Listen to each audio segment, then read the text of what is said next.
So I am really happy to introduce Miguel Porta, who is a longtime colleague and friend of mine. He's a professor at, and I'm pronouncing this wrong, I'm sure, Universitat Autonoma de Barcelona, because that ain't Spanish, that's Catalan. If you've been to Barcelona and you speak Spanish, it's very confusing because you can't read anything.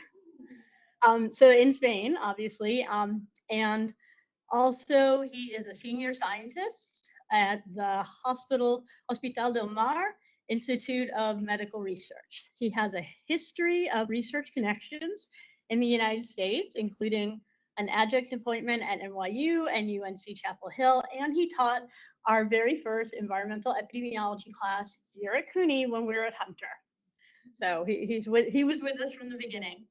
His research focuses on the health impact of environmental exposures like PFAS and other pollutants on health outcomes, including cancer, obesity, and as well as COVID-19. And he is also the editor of the Dictionary of Epidemiology with the 7th edition in press right now and set to come out next year in January, I believe.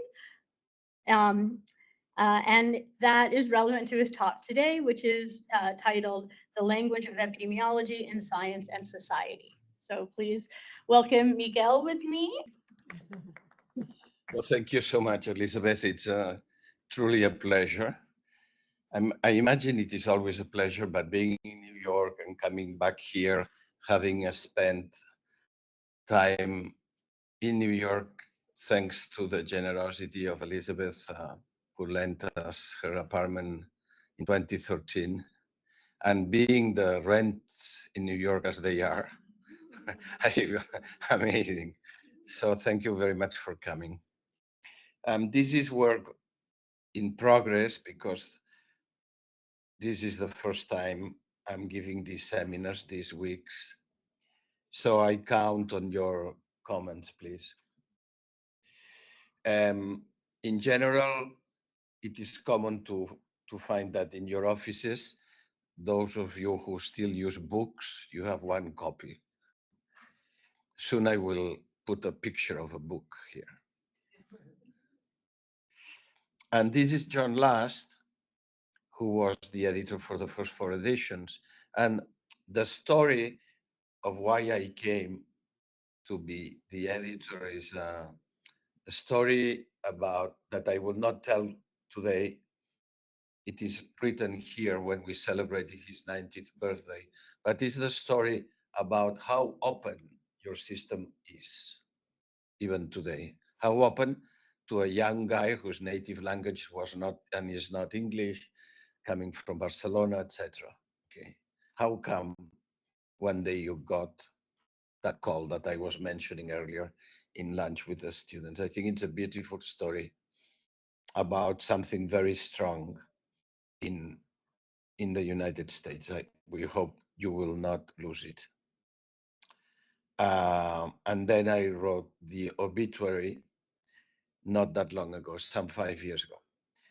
The reason I bring these faxes and these letters we had, some of them handwritten, is not just purely nostalgic, and because the postal office was not working well. I mean, we know there was some anxiety, but perhaps because it has to do with the way we were, the way we thought, the creativity that perhaps handwriting entails or brings or favors, right?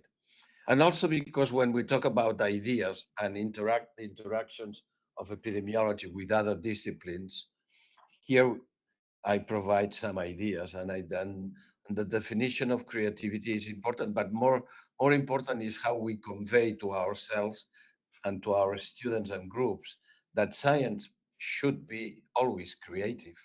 Otherwise, what is it, right? And this in these highly technological times, I think it has a value. And the definition of metaphor is also surviving the editions, at least until the new one. Okay.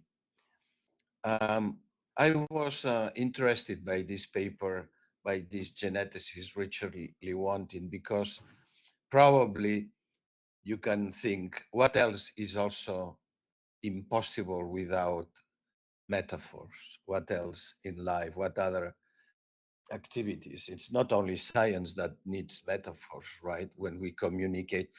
And in this paper, well, he says a number of things um, using metaphors such as the foghorns and lighthouses and so on.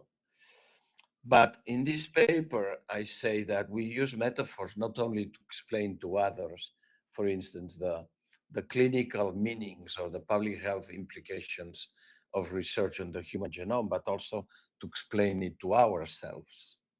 And I'm sure when we devote time to assess the meaning, to interpret findings among ourselves, we often also craft metaphors. And so sometimes every now and then I've been invited to speak at even a doctoral course on creativity in science. And I think this metaphor I just showed of the genome, the nucleotide sequence of the genome simply being ironically, simply in italics, but simply being um, a, a score makes sense and has done pretty well over the past 20 years. And I have, because of the dictionary, I have sometimes had the opportunity to stress something that is very old in our professions, right? Which is the need to strengthen the conversation between life and social sciences and clinical sciences. Because sometimes some of the topics are very delicate and very sensitive, both in clinical terms, in public health terms, and in monetary economic terms. For instance, the idea that perhaps we are considering genetic causes of diseases and health states that are not really genetic, but are social or environmental, etc. So the idea that there might be that we might live sometimes in some cultures with a strong genetization is sometimes is also important um, in in teaching and in our research, or the concept of dysregulation, which may have implications for biochemists or physiologists, different from, but included in this definition of dysregulation. So when we talk about, the language of epidemiology, well, it depends. This was not the definition that was part of the dictionary in the initial editions. Um, I get emails sometimes years after the publication, and someone sent an email saying, "Hey, this is the comment I got about your definition of risk factor because you give it a causal nature that not everybody agrees with." So discrepancies inside epidemiological networks are also interesting. I decided that because the dictionary already has a definition for causal marker, that causal or risk marker, risk marker, then that was sufficient for a factor that is associated but not causally. Whereas if we think it is a risk factor, and in this instance, I also agree with people who are going in this direction of using the language.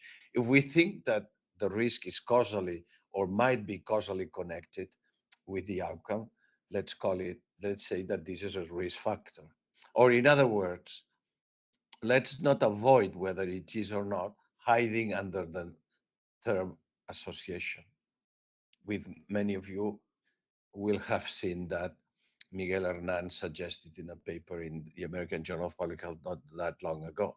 Because using association does not solve the problem, it just hides it. To what extent could it be or could it not be causal? But if it's a risk factor, if we say it's an established risk factor, we should say so. Of course, speaking of our dialogue with other professions, over the years it became quite common to say, oh, epidemiology can never establish causality, which technically, in strictly scientific terms, is wrong. Epidemiology, as other sciences, can sometimes establish causality. The fact that our causal models are probabilistic is not different from what happens in other disciplines, like economics. But in particular, there is no reason to think that probabilistic models are not causal. Of course they are. And we have a huge amount of evidence showing that they respond well to the nature, biological, clinical, and social of the pathological processes or the health related processes that we study. The best models are probabilistic. Deterministic models do not reflect well and do not treat well and do not respond well and do not help to act. Deterministic models do not help for the vast majority of the health processes that we experience in contemporary societies. That's a long discussion. But what I want to say is that sometimes we get the suspicion that we are not as scientific of other disciplines, whereas the world is run, and now I'm saying for the first time, the expression observational data, which is also one of the huge changes that epidemiology has experienced in the past 20 or 30 years. The better uses of observational studies and observational data to make causal inferences. We may get into that in a minute. So these are the three editions I was responsible for. As Elizabeth was saying, the new one will come out in April. And speaking of dialogue with other disciplines, I suppose you all understand immediately why I said no when I was proposed this cover for the past edition.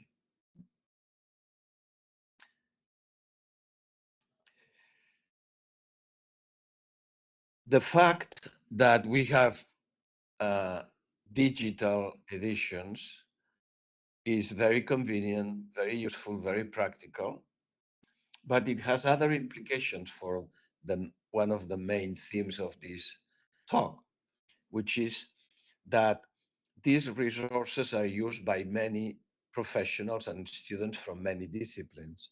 I don't know how many of you are used at using the Oxford reference, but it has hundreds of dictionaries. So you really need to learn to use it well to get specific results. Otherwise, when you look for plasticity, for instance, or risk, for plasticity, you will get answers from dictionaries of movies and theaters and sculpture, architecture, and so on. But anyone who wants to know the definition of rate or risk factor or cohort study from any discipline may say, okay, I think I better look at what the epidemiologists say. Okay, so as always, technologies behind or inside have all these other opportunities. And in our own work, no matter how long we have been working, and in our teaching, no matter how young the students are, we are constantly experiencing these challenges. Sometimes I have been very surprised, looking at plasticity because of my knowledge of neurology is limited, and then finding other definitions. So the dictionary tries to be very tranquil, not provocative, in saying, by the way, it's not only epidemiological studies that often have a strong observational components. This also happens in other areas of science.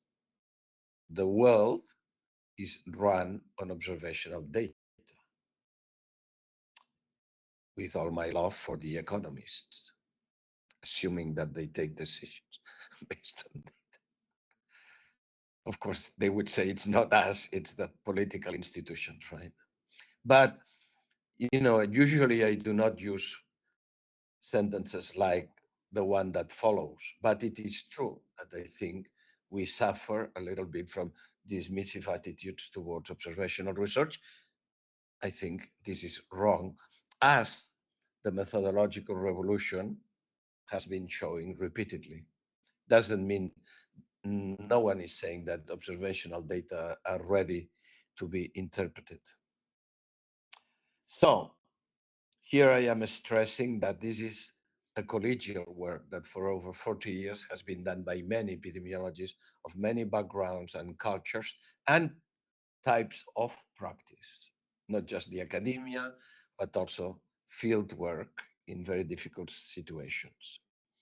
And to me, it is natural, although I only work in research and I have never done, public health, political work, and so on, but to say this should be our work in general, not just the dictionary, but many parts of our work should be useful for someone who is in research, but also in policy, in health services, etc. In fact, many citizens also use these dictionaries, and many journalists, by the way, during the pandemic, you know, when WHO decisions were questioned, like is a pandemic, is it not, has it ended, etc., they would turn to the dictionary, which is not a luxury because we are people with a social perspective.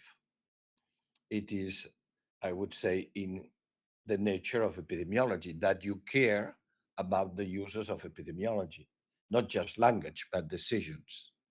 Of course, you have the right to be thinking just about beautiful models of all sorts. I also like that.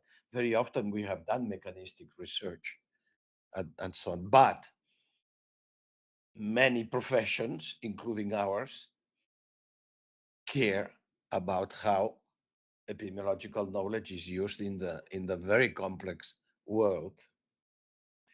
And in a world in which any student may come to class, or any journalist or any citizen, saying that a herbal tea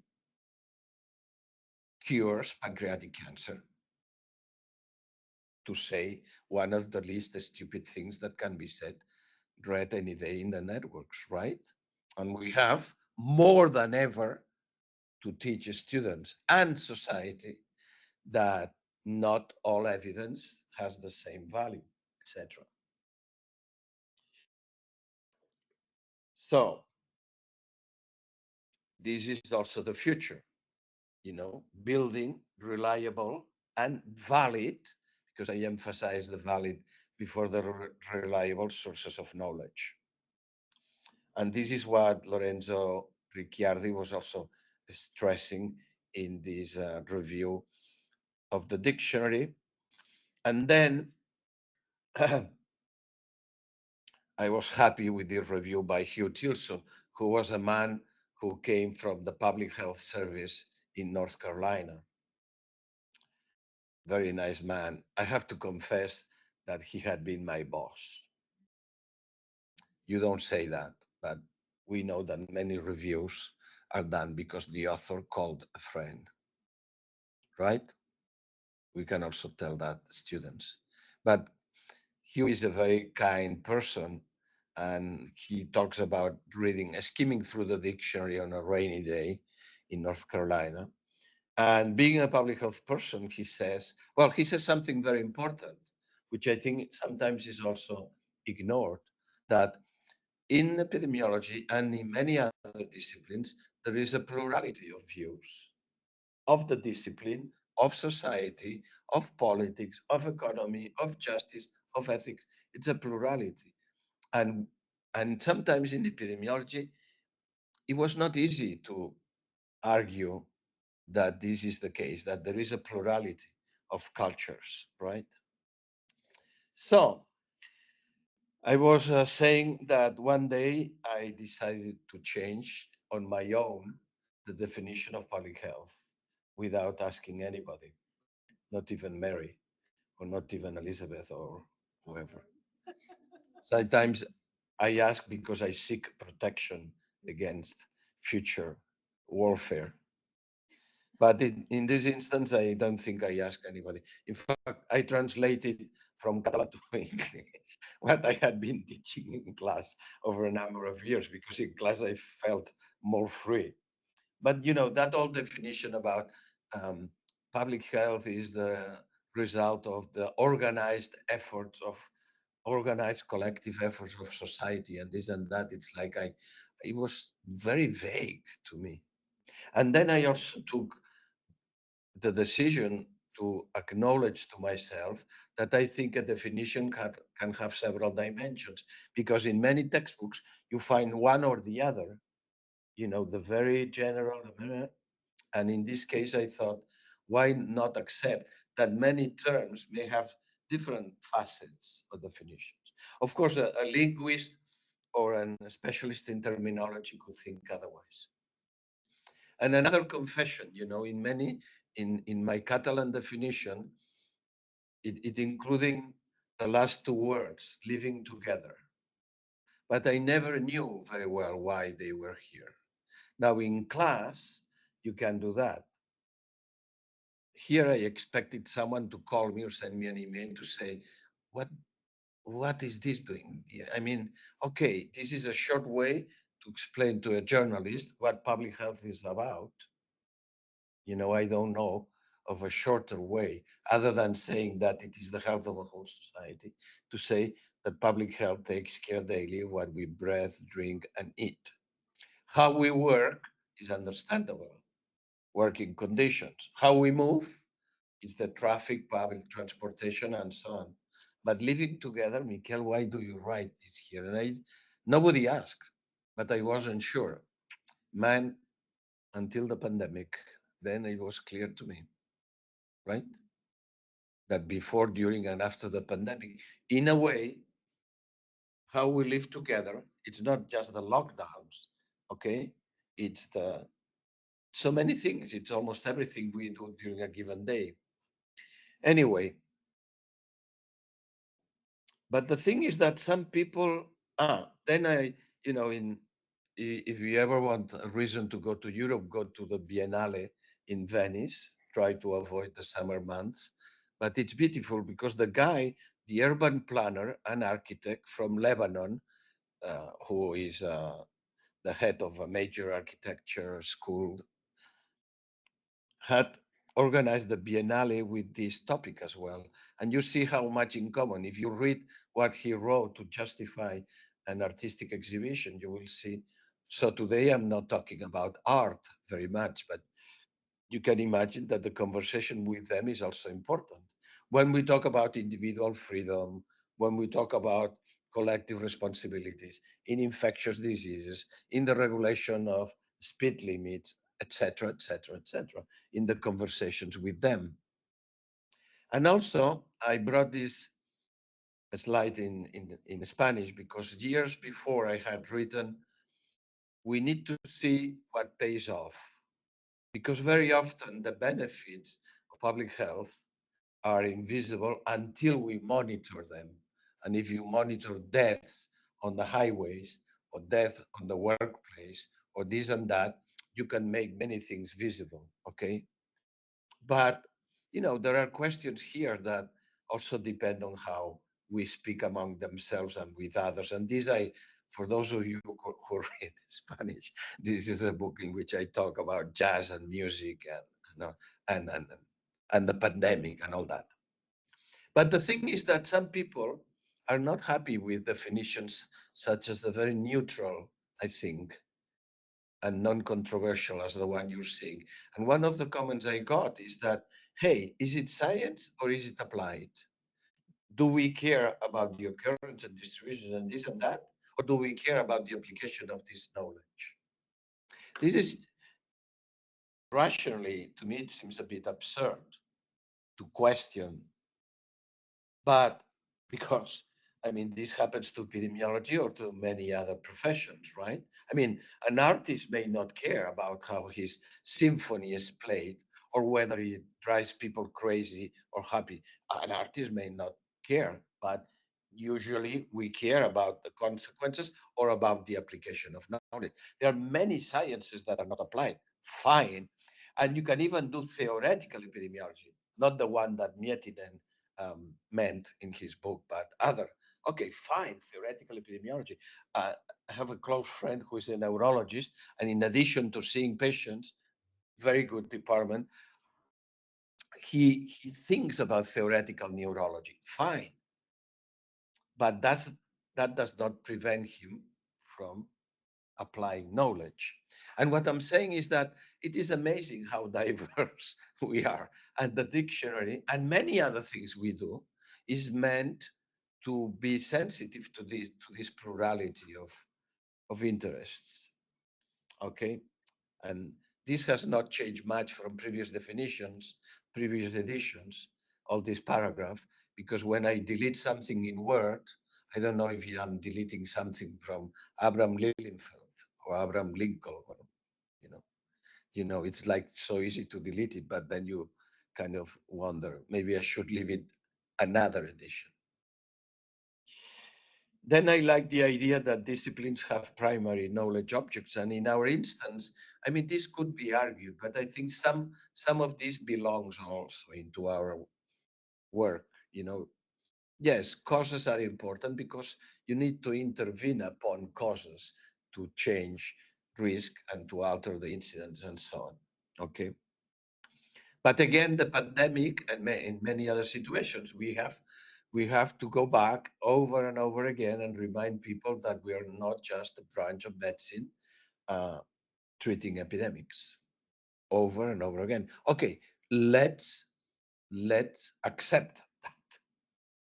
Okay, this is what I did because I have seen not the Obamas learning what public health is, the Clintons. I was in school when they were trying, etc., etc. And I often use a 2-minute video by Barack Obama 2 years before the pandemic, explaining in such articulate way. Sure, you understand what I mean, because the word articulate was meant for politicians like him. And someone was telling me that our new neighbor is also reminds them of Obama because of this capacity to speak in an articulate way. And Obama, in 2 minutes, explains perfectly why we needed to invest in infrastructure, public health infrastructure. Of course, he was not very successful, and the lessons of the pandemic, which have been learned, were not really applied.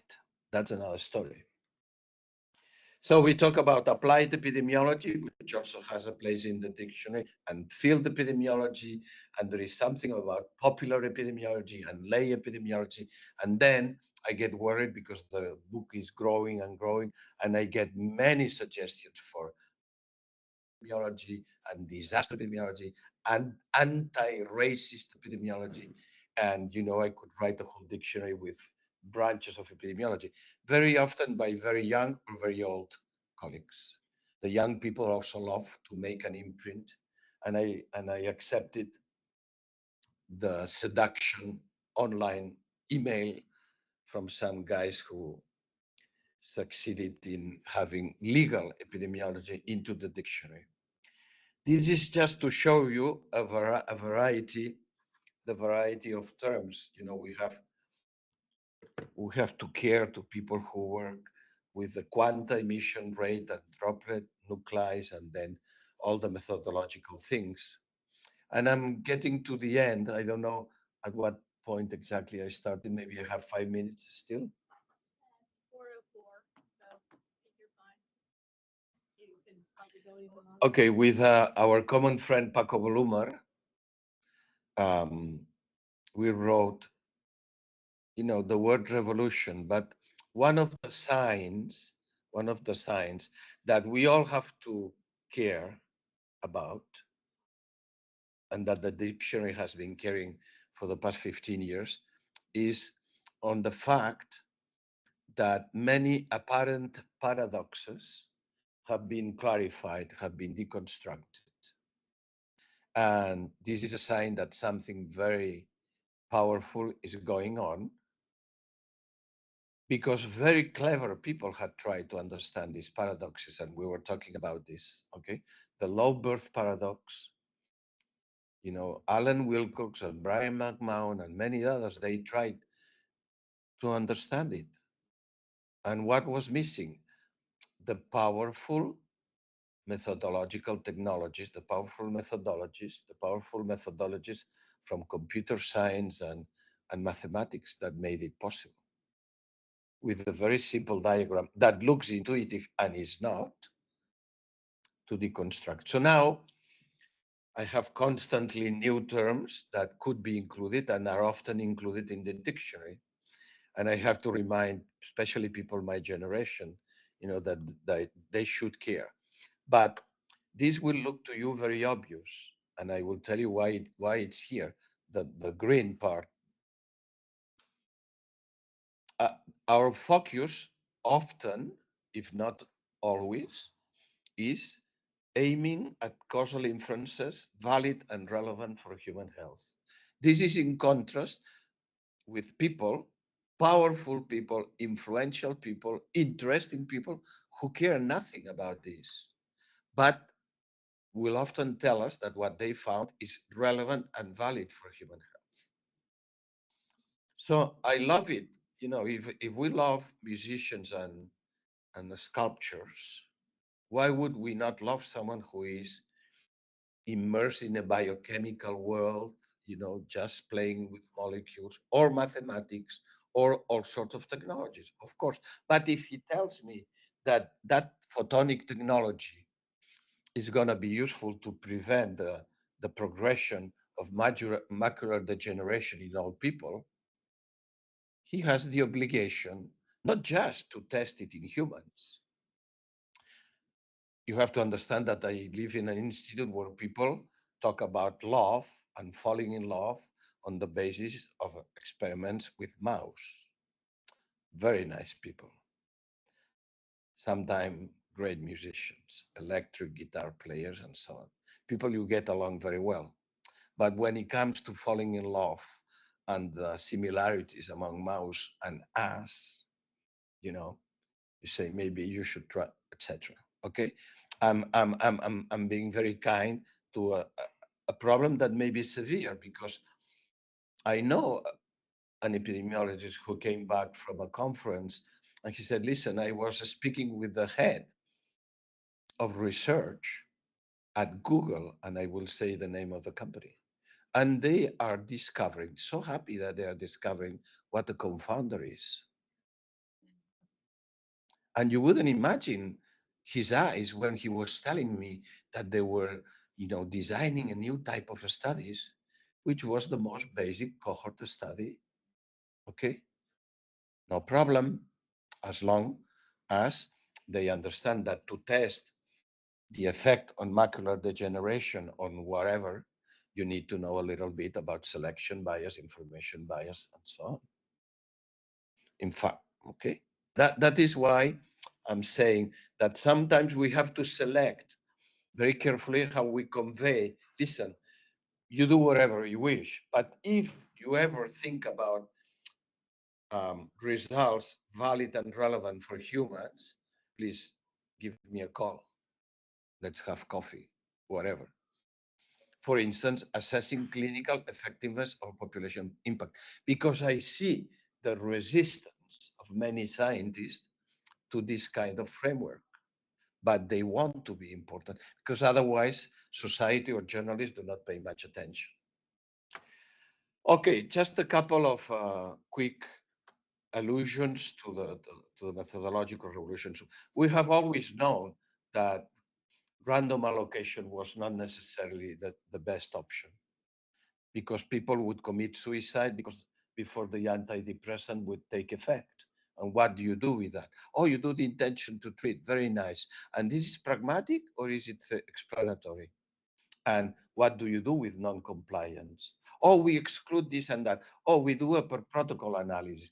I was very recently arguing with an editor of a major journal of clinical epidemiology, I did not say the name, which was not accepting in any way the sentence that the per protocol analysis of a randomized trial is as simple or complex as an analysis of an observational study, because all the strength of randomization has gone away. It has actually become an observational study. No problem at all. Because in the meantime, we have also learned that you need to collect good information on baseline confounders and follow-up confounders, because clinical trials also have this problem, and so on and so forth. I'm sure you are all aware of, the sometimes, of course, controversial and difficult to understand uh, proposals of the people I am talking about. But during the pandemic, we saw target trial emulation in Israel with several million people in the cohort in real time to assess the effectiveness of vaccines, whose results from clinical trials were published when we already had other variants of SARS-CoV-2. But we always knew that sometimes the clinical trial was not possible, not feasible, not ethical, or results would get too late. And that there was a need for this, okay? So and then as I'm saying, the relationship between observational and experimental studies, the uses of intention to treat and the protocol approaches, the way we can or cannot censor participants in trials who comply less, and so on. All this is really changing. It is true that it is changing. And then there was a very simple definition of data. Essentially, it said for 6 editions, the definition of data was not a definition. It simply said, very much in John Last style, please remember that data is plural. Just that. Oh, and by the way, many of these things have been in the dictionary for years. So the fact that many people don't know what a collider is not because it's very recent. So here we go. Okay. And after what I said, you will understand why the definition is simple, but essentially is essentially saying a database is not necessarily a study, because people come to us and they say, here's the study. I have the database. Now the analysts will analyze it. And you have to say, oh, how were participants selected? What information do you have? What confounders? What questions do you will try to answer?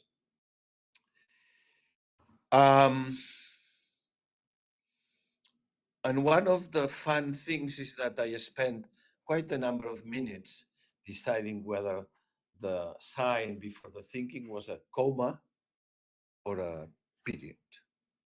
I have to recognize, to confess that I thought maybe a period is giving too much emphasis to the thinking, right? I don't know what you would have done. But the question is that I wanted to emphasize thinking, please, thinking. Because these principles have not changed. One of the fun things is how much we knew already that is still applied and on which so much has been built in the past 70 years. Because I can assure you that some of the papers in the talk I give about this, some of the papers were published before anybody here was born. Anybody. Because I assume nobody is above 70, right? So the explanatory pragmatic distinction, okay, was already devised, and it is essentially the same. And many of the things we're dealing with, the importance of subject matter, that you cannot provide methodological advice in a vacuum of knowledge. This was clearly said many years ago, but shown study after study. Unless your study is heavily methodological, which is fine, we love it as well, etc. And you need to know how the health system and how society works. Because if you select your participants in the emergency room, you need to know who is coming to the emergency room with kidney pain. You know, the one who had already an attack is more or less likely than the one who has one first attack. And it depends on the economy, it depends on the working, on insurance, it depends on many things.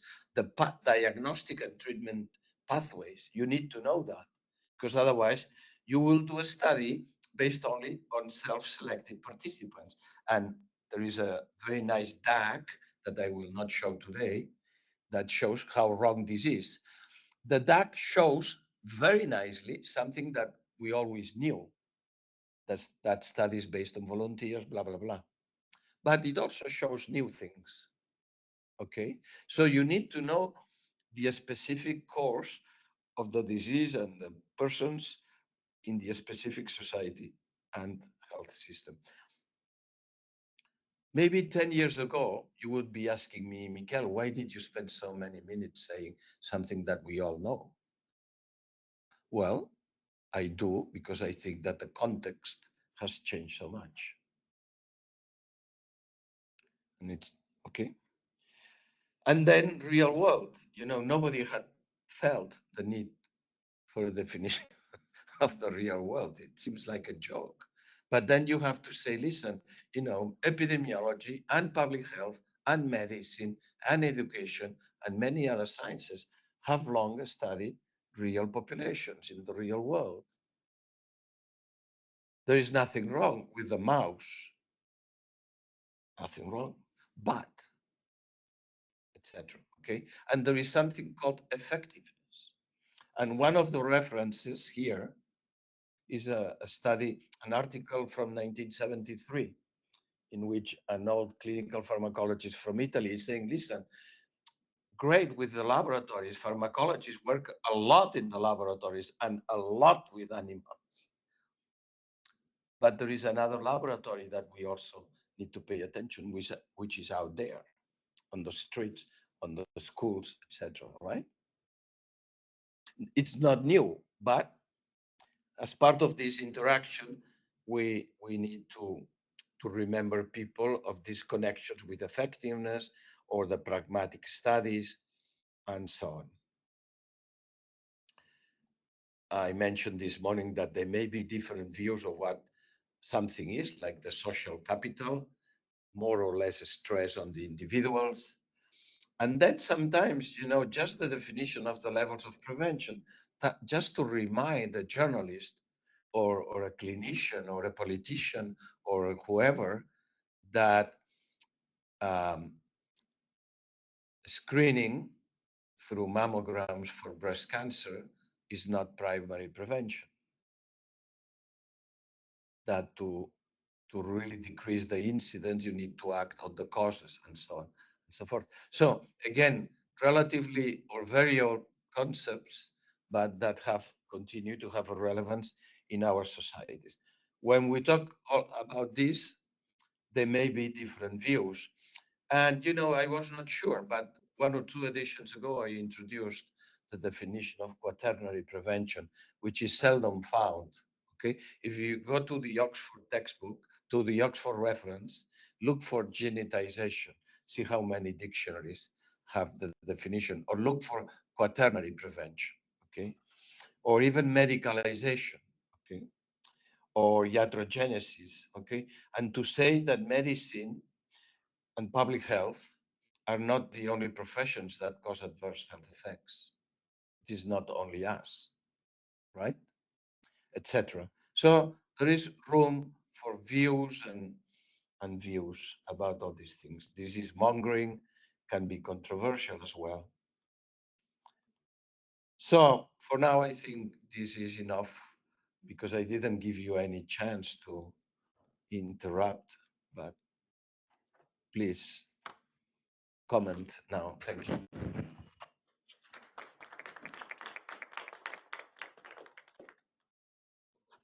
I stayed there because of the microphone. Okay, please.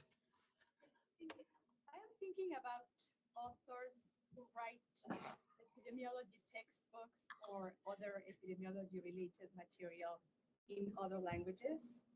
And do you get together with possibly authors of similar dictionaries written in different languages so that language is homogenized? Years ago, the dictionary used to be, it's about other languages and dictionaries and works in other languages. I get contributions from all over the world. And right now, mm, epidemiologists and physicians working in Kazakhstan in very difficult conditions are asking to translate the dictionary, for instance. But it's been translated to many languages. The rate of translations has been going down because I think English has been spreading very much in the past 50 years or so.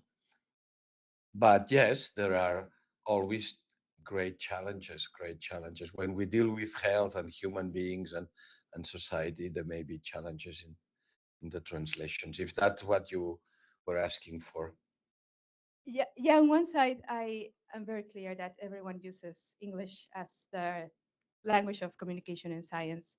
But on the other hand, if you are, if let's say a public health officer is issuing a warning aimed at a local population, that will have to be in the language of the people who live in that place.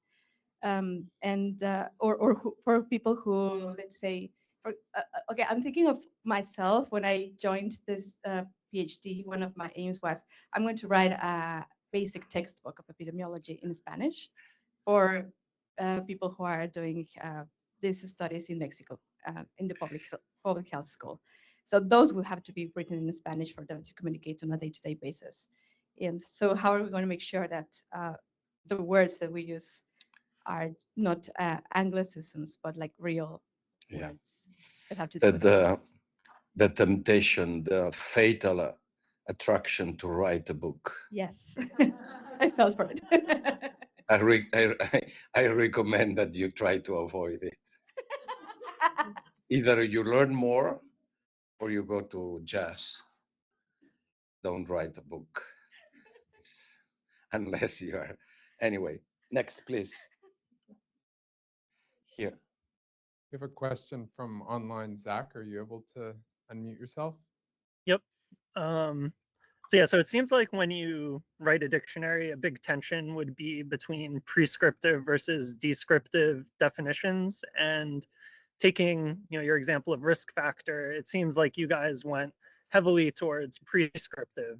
And I certainly agree with your prescriptions, but I was just wondering what you thought about that tension and trade-offs between maybe defining words as they should be versus how they tend to actually be used by many, out there in the wild.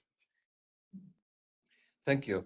It's a very good question, and it is something that I learned because I am not a specialist in dictionaries or a lexicographer. And I read something, and it is a real tension. But as you can imagine, after having listened to me for a little while, I thought that there was no reason to fall for one or the other alternative, but that the two could be combined. Science can be combined with practice, and theory with practice, and prescription with description, and so on. So often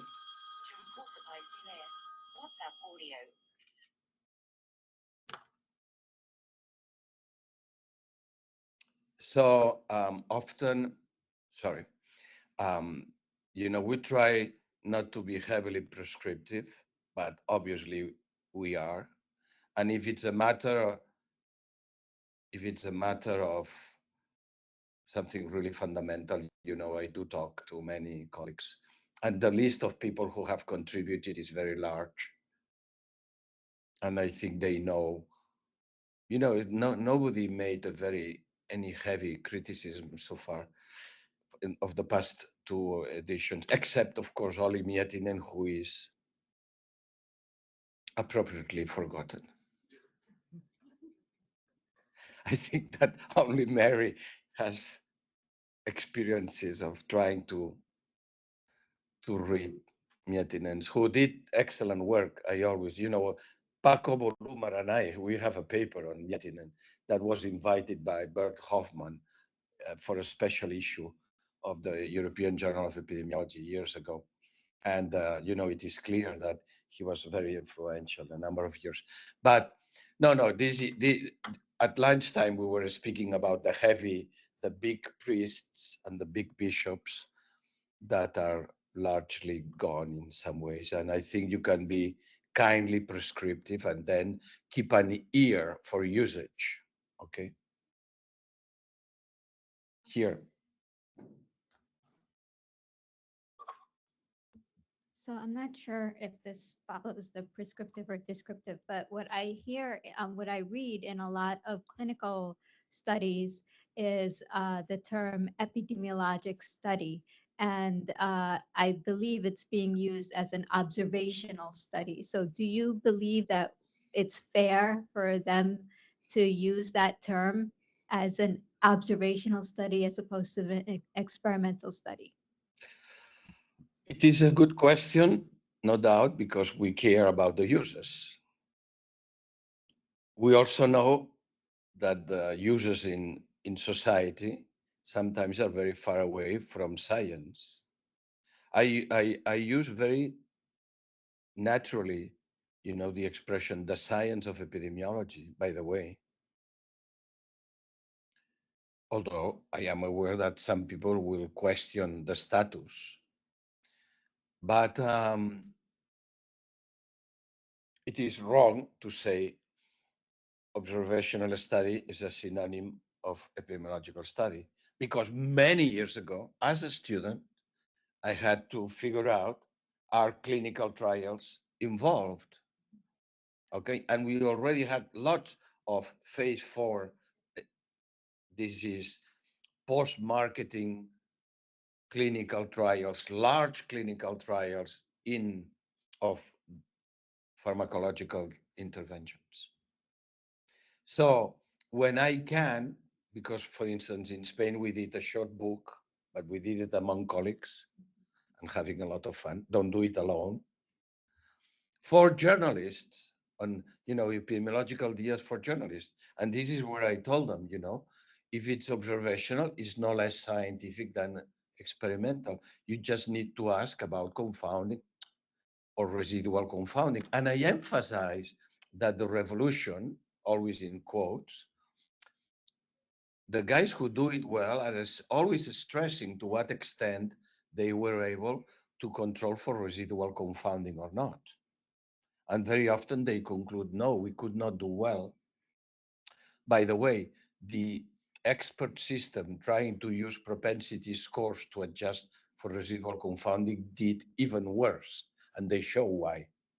The algorithm did not do better than the experts in some instances. But in the class I teach about this, there is a fantastic example by Miquel and colleagues in the American Journal of Epidemiology showing that the difference in mortality, in total mortality among participants and non-participants in an observational study of colorectal cancer screening, that's absolutely implausible. Based on what?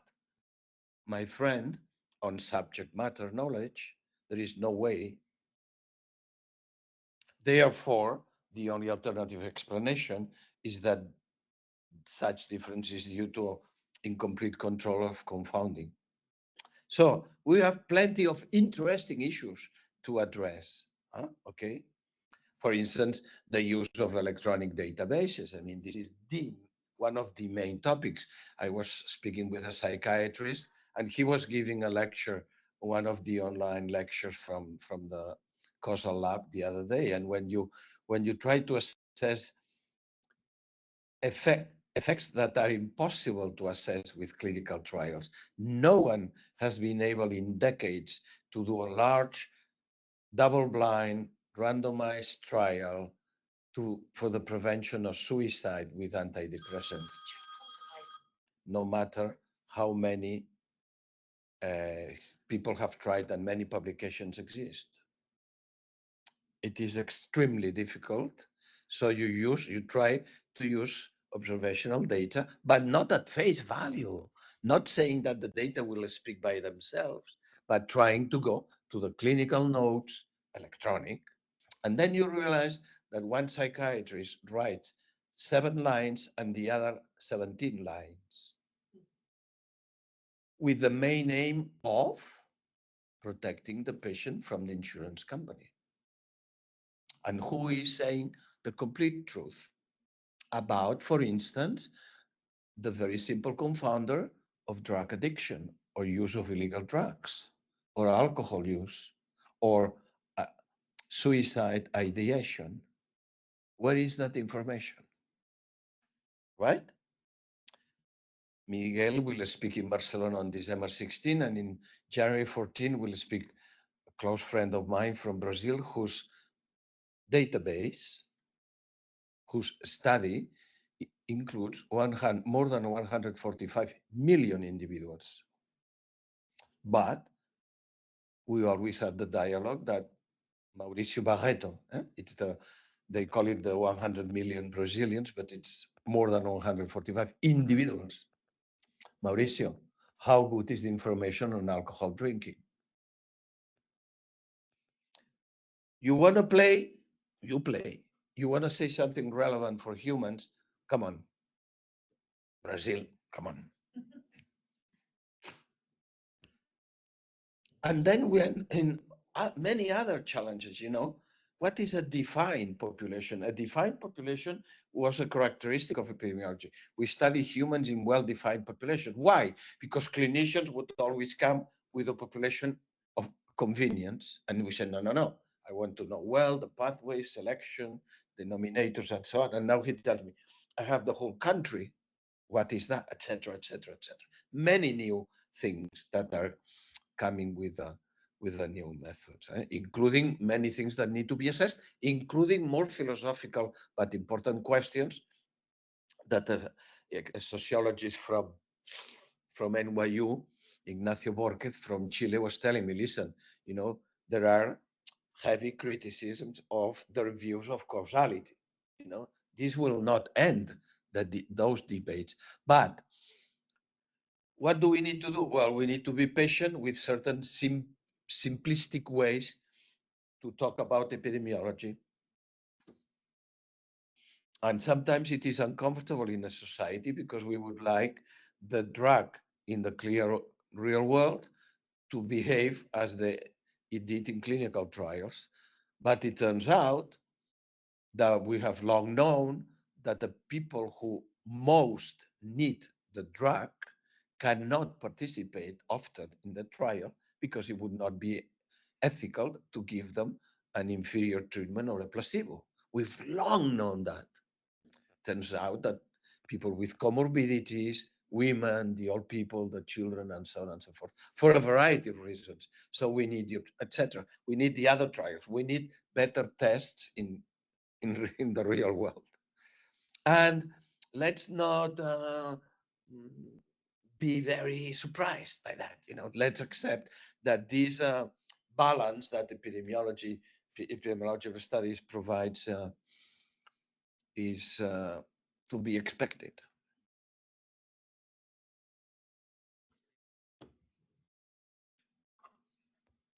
There was a question online about Kindle and whether if you purchase the 6th edition, you will get the upgrade to the 7th edition. Of course.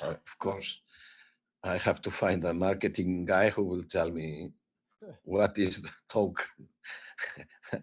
Now, of course, it will be worthwhile. Yeah. The question I think was about Kindle, whether Kindle gives you a free upgrade to the new version, or you have to buy the new version. Electronic book. Yeah, ebook. I suspect that you have to buy the new edition. With the new book, I don't know if the Oxford University Press will do something about that, but I know that the universities and many people have a subscription to Oxford Reference. And what I teach my students is much more difficult than the idea of spend $30. Much more difficult to convince them that copy, your copy with your handwriting and everything. In the preface, I have already been changing the singers that appear in one paragraph when I say, no matter in which cognitive device you read the dictionary, and maybe, and then sometimes it was Rufus Wainwright, now it's Taylor Swift in the new edition, and I may change it to Rosalia probably soon at the proof stage. So concentrate, have fun with what you read, make it something meaningful to you, but even more simple. I'm sure you all have this experience. You have the obligation to use sources of quality. This is so basic, as a professional, as a health professional, you cannot come to me saying, I found it on the internet that herbal tea cures pancreatic cancer. And what is the citation? The link. I think they should be expelled from CUNY. Give us an example sent out. So the effort, but why is that? Mainly because my other colleagues at the School of Medicine do not practice this simple. The idea that you seek information in sources of quality is not explained throughout the degree as often as we would like. And the idea that you need to know something about methods, about designs to read the literature, why have we failed largely? Why do we fail largely? It's not the fault of the students, it's that, it, it takes an effort, etc. But we will continue. Please. Tell people who criticize the clinical trials and also open to selection bias, since it's a convenient To people sample. Who say that the clinical trials that people consider as the gold standard are open to bias, selection bias. It's a convenient sample that the physician had access to them, while people, for example, who don't have insurance or did not go to the physician or cannot afford are not included in these trials. I would say that the problem is with what we used to call external validity. And I would not get very controversial. I would simply argue, listen, how will you know which patients are going to benefit from this? Okay, so first we need studies in real populations closer to reality and to clinical practice in primary care with comorbidities. I would try to show a very specific example of why he will not find in the trials that young lady Sjogren's syndrome or another autoimmune disease who is she will not be there. So what do? You need some kind of follow-up in real condition. I will try to show that. And then, surprisingly, I asked when I was with, what do we do with generalizability and with external validity now that you are showing that we need transportability? Okay. Okay, so we leave generalizability for those who were candidates but did not participate. And we leave transportability for those who were not eligible and did not participate. Good. And you will say, well, these guys are always inventing new terms. No, no, no. It is because in the meantime, a lot of mathematics has been applied to the idea that you can extrapolate better or generalize better or assess better the external validity, which has for a long time been done only on qualitative terms and subjective terms. We always say, yes, subjective, but not arbitrary, but subjective. And now you probably can do better because there are mathematical tools that will help you say, okay, to who I can transport, because you knew from the start that they were not eligible. But let's not just do it qualitatively. Let's try to be more quantitative in this exercise. And just conveying the idea that it's not a caprice, that it's not something useless, the new concept, that there may be ways to do it better, is what is sometimes more difficult to convey and to accept that there is something new out there. that is worth applying and collaborating.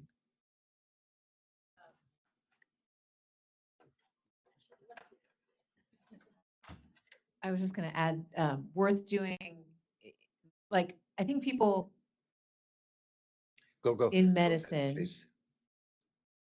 or in parts of epidemiology that are very clinical are very tied to RCTs as the best thing, but I think you can still get lazy, right? Like or rest on that, you know, and so as you're pointing out about for protocol analyses or the need for transportability, understanding the people who were not in your trial, whether because they couldn't or didn't participate, you know, you need to still collect data on those people, which adds to the expense of all of these studies. You know, you might not have access to all that data in an EHR. You might have to go and collect it explicitly. And then I feel like in a way you're almost starting to disincentivize people from doing research because you're saying, well, you have to do all these other things for it to be really worth doing. That's not my perspective. I just feel like if I were in that space and being told by the field of epidemiology, it's not good enough.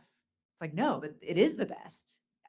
I just sort of waxing on here. It is true that there is a lot of psychology and culture and economic influences and prejudices and bias around the whole thing.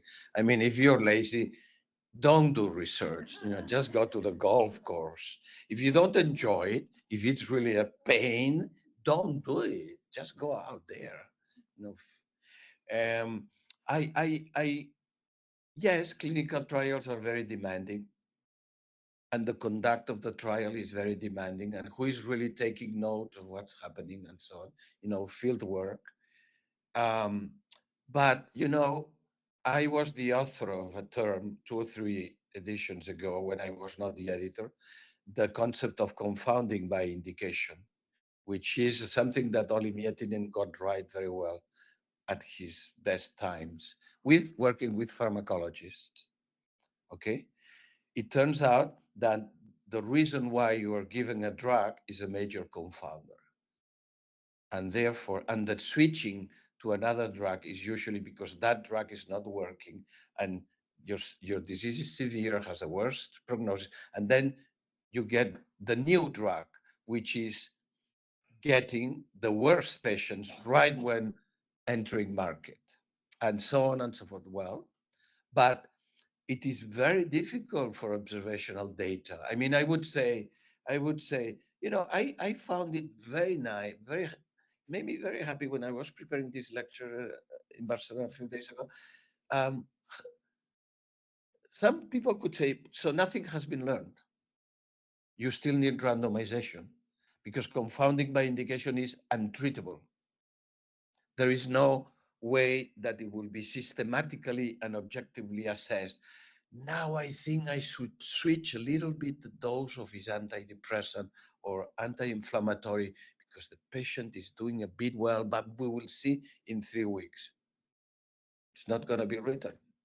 Now I have the reasons for dose adjusting for prescription and so on, and the changes in lifestyle changes that patients and regular people do. Well, now, since I am taking the hypolipemia, I will go less to the gym. No, more to the gym. No, no, maybe I could smoke a little bit. I mean, you see all sorts of things in observational studies. It's crazy. The heavy alcohol users go a lot to the gym, particularly if they are young and men. So this is life, okay? So randomization, you could say nothing has been learned. We still need it, yeah. But do you remember that very often it is not feasible and unethical? Then lots of things. But I was amazed, you know, that the explanatory pragmatic distinction still holds that you need to work with clinicians who know the behavior of patients and the behavior of physicians who avoid these patients. We never take care of this. We send them home. No, they stay. No, we used to admit them in pneumology, but now they don't want them anymore. I hear this all the time. No one wants the chronic bronchitis because these patients go nowhere. Nobody wants it. And these things. So, and of course, the cost of medicines and the cost of medicine and the whole thing.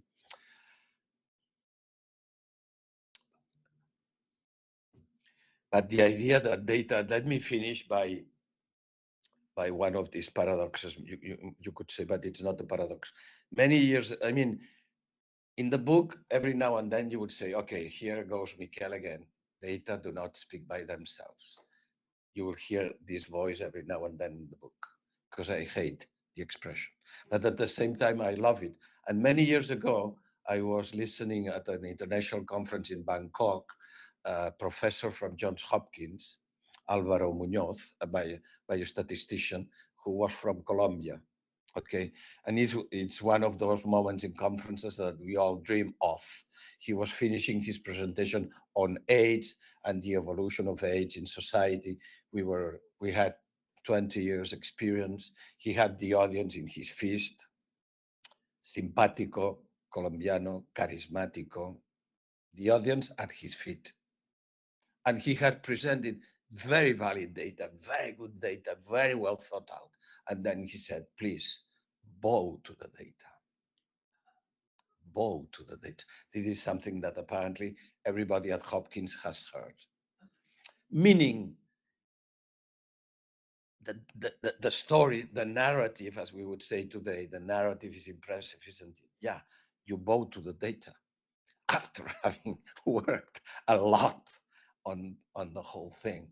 So in a way, we also wish, okay, that our results, our interpretation is being respected and appreciated, but unless there is a lot of work, every now and then an algorithm, this and that, will discover, will discover things that we didn't see.